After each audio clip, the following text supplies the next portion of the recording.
Pemirsa, potensi pertanian di Bali tidak perlu diragukan lagi jika dilihat dari segi kualitas.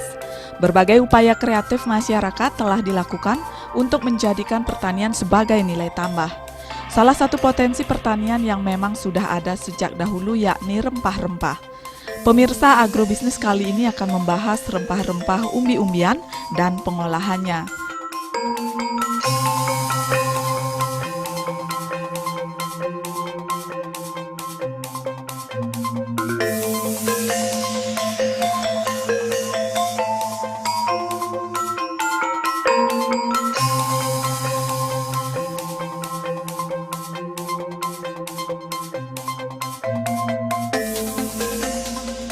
Sumber daya alam di Bali memang tidak perlu diragukan lagi jika dilihat dari segi kualitas.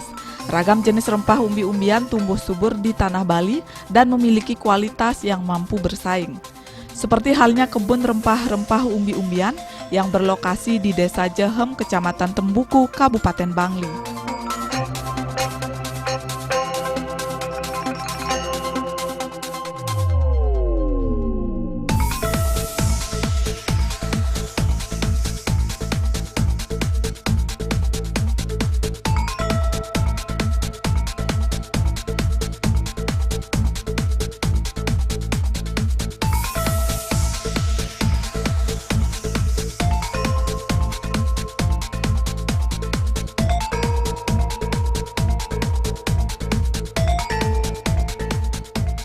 Awalnya kan saya rencananya mau berangkat kapal pesiar sebenarnya dan juga di darat di Amerika. Cuman setelah menjalani proses ternyata nggak jodoh saya kerja di luar negeri. Gagal visa 2 kali. Akhirnya karena bisnis ini emang udah dari dulu, dari tahun 2005 dirintis sama keluarga, tapi tidak open ke publik. Kemudian karena saya pengangguran, tidak dapat dari Amerikanya itu, sehingga saya coba-coba untuk mengemas produknya ini dan saya uploadlah ke sosial media. Dan akhirnya ternyata peminatnya sangat banyak, baik dari kalangan anak muda maupun anak dewasa. Sebelum kita ke peminat ya, sekarang ke proses pembuatan. Mungkin apa sih yang harus disiapkan untuk membuat ekstrak ini? Mungkin apa umbi-umbian tadi itu bisa dijelaskan? Kalau untuk proses pembuatannya kita harus pertama itu bahan baku. Bahan baku kita cari yang kualitas yang terbaik tentunya dan tidak busuk. Dan kita di sini mencari bahan baku ada 3 sumber. Pertama dari kita tanam sendiri, kebun juga, dan juga kita jual bibit juga di sini. Kemudian yang kedua kita memperdayakan petani-petani lokal yang ada di sini. Yang awalnya temu-temuan ini mungkin tidak ternilai, mau dibawa kemana, siapa yang memproses tidak tahu, sehingga tidak memiliki nilai jual. Kehadiran Ekstrak Temu Sari ini akhirnya bisa memanfaatkan masyarakat untuk menanam temu-temu ini sehingga masyarakat bisa memiliki penghasilan tambahan. Sumber yang ketiga itu dari pasar biasanya. Kalau memang udah sumber 2-nya itu udah habis gitu. Baru dari pasar. Ya mungkin sekarang disebutkan apa aja jenis temu-temunya. Kalau temu-temunya itu ada banyak sebenarnya. Contohnya ada temu lawak, temu kunci, kemudian temu ireng, temu mangga, kunyit putih, jahe merah, jahe Bali, temu giring, dan temu kunci.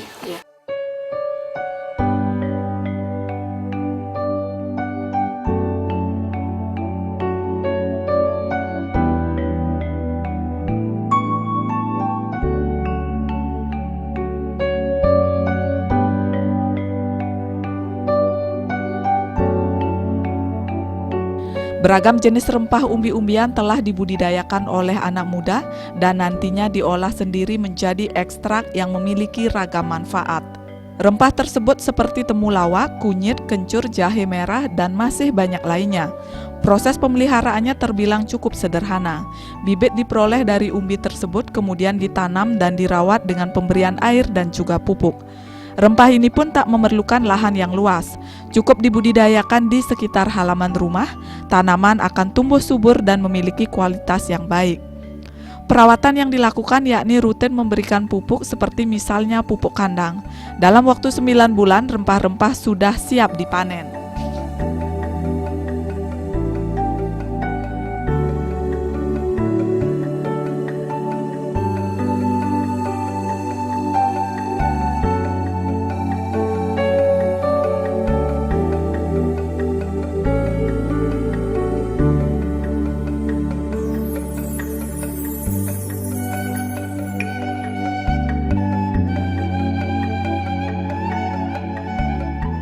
Kalau membudidayakan sebenarnya tidak sulit sebenarnya.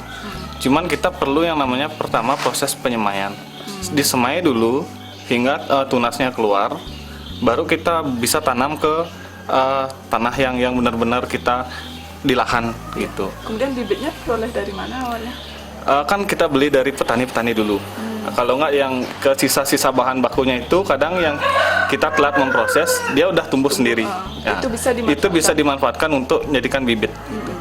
Kadang biasanya kalau untuk pengadaan bibit biasanya kawin wanita yang ada di Jehem itu ketuanya juga namanya Niputu Yuliani. Kita join di sana, akhirnya berkolaborasi. Kebetulan ibu saya juga ikut di KWT.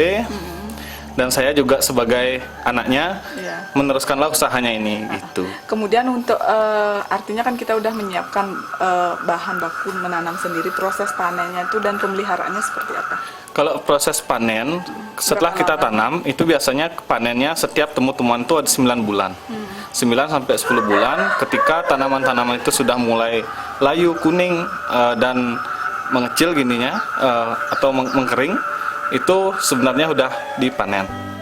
Umur 9 sampai 10 bulan itu masa panen yang paling bagus. Kalau proses pemeliharaannya bagaimana? Kalau proses pemeliharaannya, pertama dari proses penyemaian kita biasa siram biasanya 2 kali sehari, pagi sampai sore, hingga tumbuhannya itu atau tunasnya itu ukurannya 30 cm. Kalau udah 30 cm kita bisa ditanam dah di lahan yang benar-benar kita siapkan. Ya, sekarang beralih ke proses pembuatan ekstrak ini seperti apa? Kalau proses pembuatannya dari pertama kita ambil dulu temu-temunya itu yang mau dipilih. Contoh seperti tadi kita membuat ekstrak temulawak. Jadi kita ambil dulu, panen dulu temulawak yang sudah matang, sudah yang benar-benar masa panen. Itu kita ambil, kita cuci, kita hilangkan tanahnya, kita cuci dengan air dengan bersih, baru dikupas langsung, kulitnya dihilangkan hingga bersih. Setelah itu baru ke proses yang namanya parut. Kita parut, kalau di sini kita masih menggunakan parutan tradisional, namanya kikian bandil. Kenapa? Karena di sanalah letak taksu dari obatnya ini. Nah, itu yang jadi pembeda. Dan melestarikan. Ya, dan melestarikan juga teknologi kuno seperti itu. Sehingga dan juga dengan teknologi kunonya ini atau teknologi lama ini nanti kita akan juga ditunjuk untuk lomba tingkat kabupaten. Ya.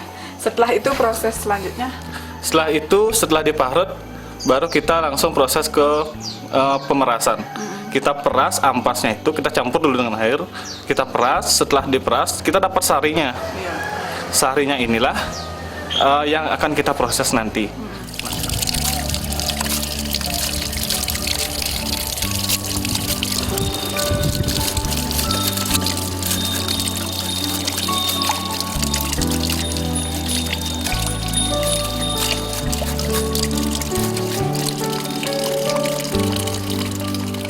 Di tangan kreatif anak muda, rempah umbi-umbian ini mampu diolah menjadi ekstrak yang bisa dikonsumsi dan kaya akan manfaat. Cara pengolahan ekstrak ini diawali dengan memanen bahan dasar seperti misalnya temulawak. Kemudian cuci bersih umbi-umbian pada air yang mengalir. Setelah itu umbi dikupas dan diparut.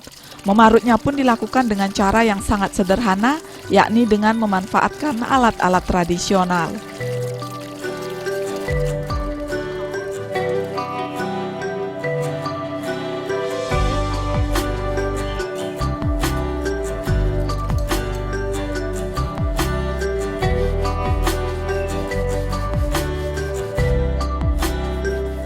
Kemudian campurkan dengan air dan disaring dengan menggunakan kain bersih. Usai disaring, campurkan air temu dengan gula dan kemudian sampailah pada tahap perebusan. Temu direbus di tungku tradisional dan diaduk terus selama waktu perebusan. Merebusnya kira-kira membutuhkan waktu 1 jam hingga ekstrak mengkristal. Setelah mengkristal, barulah ekstrak dihancurkan dan dihaluskan. Setelah itu ekstrak siap dikemas dan dipasarkan.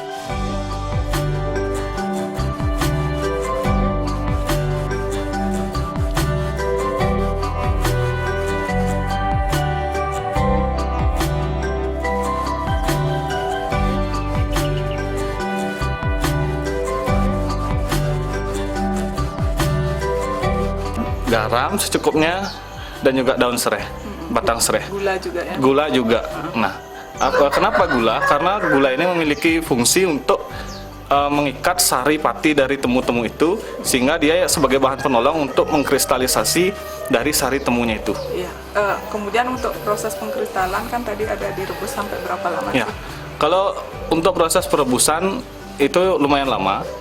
Biasanya kalau saya di sini produksi untuk rentan 10 kilo, ukuran 10 kilo itu biasanya memakan waktu dalam proses perebusannya aja itu memakan waktu 5 jam. Dan harus diaduk terus. Dan harus diaduk terus, tidak boleh ditinggal. Kalau tinggal nanti dia mengkerak di bagian bawah, itu hitam dan nanti itu gosong. Ya. Sekarang kita beralih ke pemasaran ya. Seperti apa sih pemasarannya selama ini dan strategi yang digunakan? Kalau pemasaran sebenarnya simpel bagi saya. Saya tidak mau pemasaran yang terlalu ruwet. Intinya selalu update. Nah, dari pertama gunakan sosial media karena zaman sekarang semua go online. Nah, kemudian yang pertama zaman sekarang itu semua beralih ke Instagram dan Facebook. Fokuslah di sana. Setiap pencapaian, setiap penjualan yang kita udah hasilkan, usahakan kita foto dulu customer dengan produk kita. Ya. Setiap hari itu diupload dah. Artinya ya memanfaatkan customer juga. Oh ternyata banyak orang yang sudah melirik produk ini, memakai, dan juga sehingga dari mulut ke mulut dan dari sosial media semua orang bisa tahu seperti itu. Intinya keberadaan media sosial sangat membantu. Sangat membantu. Itu sangat membantu. Kemudian mungkin bisa disampaikan harga untuk ukuran berapa gram, harganya berapa? Untuk harga kita beda-beda. Iya.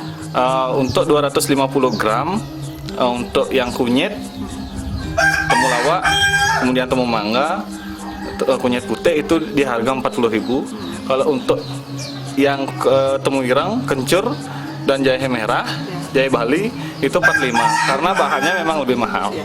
Sekarang ke khasiat ya secara umum mungkin. Khasiatnya secara umum karena the best seller dari produk kita itu jahe merah. Biasanya itu dipakai untuk penambah stamina, menjaga daya tahan tubuh juga iya. Kemudian kalau temulawak itu banyak, biasanya penyakit hati, emah juga, menjaga kesehatan jantung, lambung juga, ginjal juga iya. Dia manfaatnya di sana. Kalau kunyit sangat banyak sebenarnya. Untuk menambah nafsu makan bisa. Kemudian asam lambung, emah juga bisa. Untuk demam juga bisa. Untuk orang DB juga bisa. Kalau untuk yang mengonsumsi dari usia anak-anak boleh? Boleh. Itu biasanya kalau untuk anak-anak itu kunyit atau temulawak. Itu dua itu direkomendasi dengan takaran setengah sendok. Untuk anak-anak. Kalau untuk dewasa itu 1 sendok makan.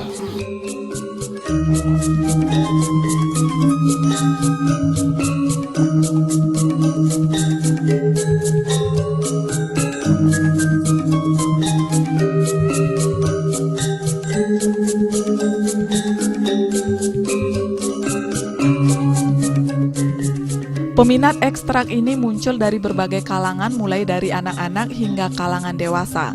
Ekstrak rempah umbi-umbian ini memiliki ragam manfaat yang cocok untuk menunjang pola hidup sehat, terlebih di masa pandemi COVID-19.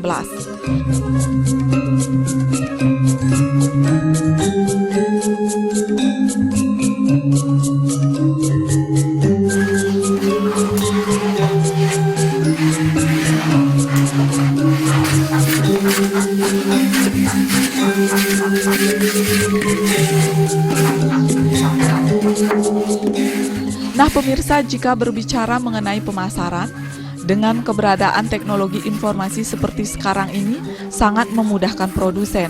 Promosi selama ini dilakukan di media sosial dan respon masyarakat cukup tinggi. Harganya pun cukup terjangkau, yakni mulai dari Rp45.000 untuk ukuran 250 gram.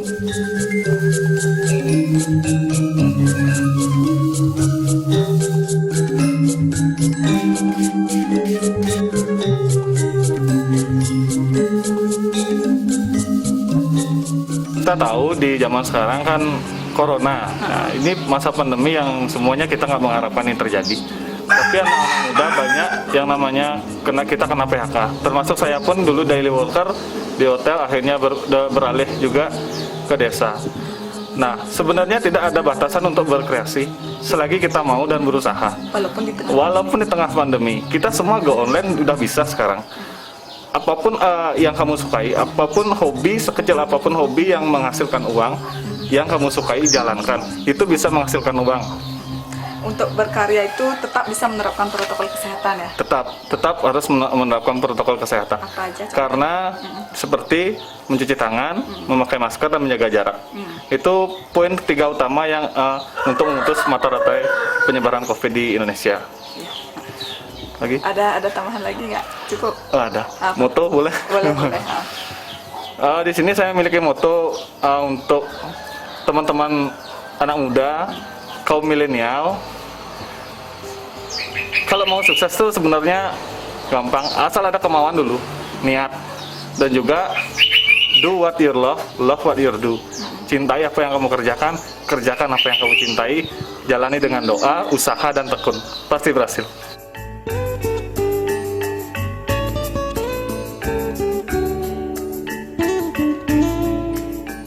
Pemirsa, meski berada di tengah situasi pandemi COVID-19, hal tersebut tidak membatasi kreativitas masyarakat termasuk anak muda. Dengan tetap menerapkan protokol kesehatan, pemirsa masih bisa produktif meski dari rumah sekalipun.